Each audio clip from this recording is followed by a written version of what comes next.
Let's talk about something that drives all of us crazy. Why are prices always going up?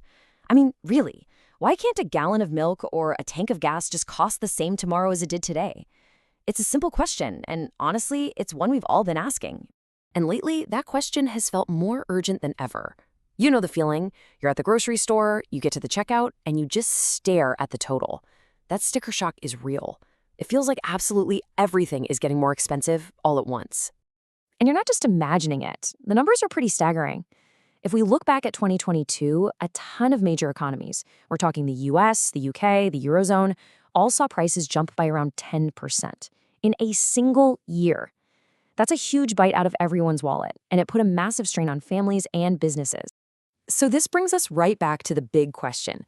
If everyone hates rising prices, consumers, companies, you name it, why don't we just aim for zero inflation? Why can't we just slam the brakes and keep prices stable? It seems like the most obvious solution in the world, right?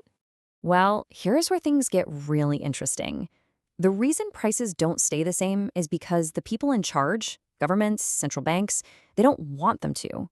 That slow creeping rise in prices, yeah, that's not an accident. It's completely intentional. In fact, they have a very specific number in mind, 2%.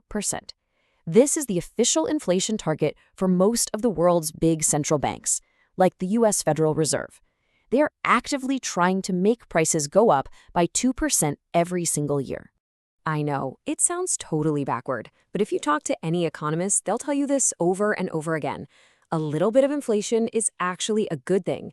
They see it as a sign of a healthy, growing economy. So what on earth is the logic here?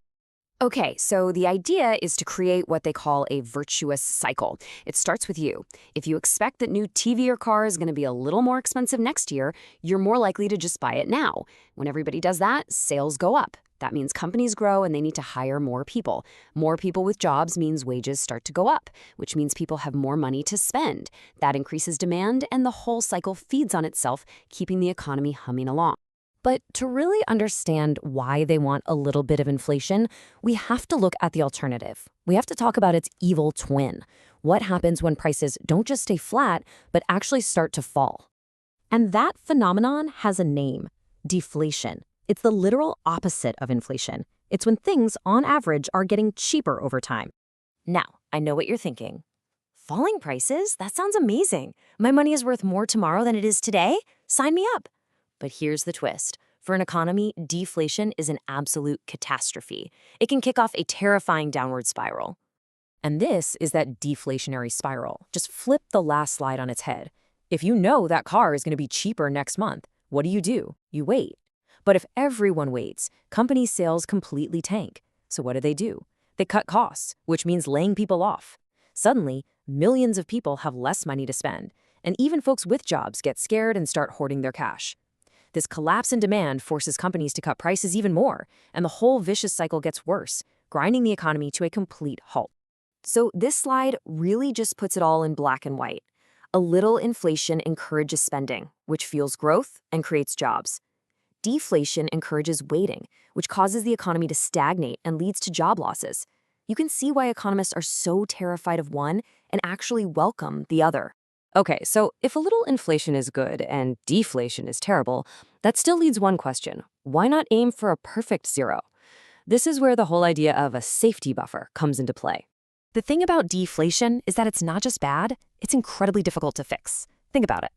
To fight inflation, a central bank can raise interest rates as high as they need to. But to fight deflation, they have to cut them. And what happens when you hit zero? You're basically out of ammo. Historically, breaking out of a deflationary trap has taken something massive, like the economic jolt of World War II. Just look at Japan. They've been battling the ghost of deflation for decades. Because here's the reality. The economy is this massively complex, messy thing. It's never perfectly still. It's always shaking and vibrating, with prices naturally fluctuating up and down a little bit all the time. So if you set your target at exactly 0%, you're essentially trying to balance on a razor's edge. Any little hiccup, any tiny natural downward drift in prices could be enough to tip the entire economy over that cliff and into the deflationary danger zone. And that is the whole reason for the 2% target. It's not a magic number. It's a safety buffer. It's designed to keep the economy hovering at a safe altitude, far enough away from that dangerous zero line, so that the natural turbulence of the system doesn't accidentally send us crashing into a deflationary spiral. So what's the big takeaway here? I think the best way to think about that slow, steady rise in prices is as a kind of necessary annoyance.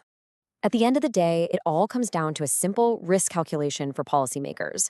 The cost of falling into deflation is just so incredibly high, so catastrophic, that it's something to be avoided at all costs. So the next time you're at the store and you feel that sting of a higher price, just remember what's going on behind the scenes.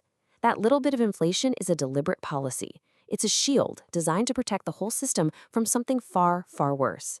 That 2% target is just the buffer zone that keeps the entire economic engine from seizing up. So I'll leave you with this final thought. We know that slowly rising prices are frustrating. Nobody likes it. But when you weigh it against the alternative, the risk of a stagnant economy and widespread job losses, is that little financial annoyance a fair price to pay for keeping the whole system stable?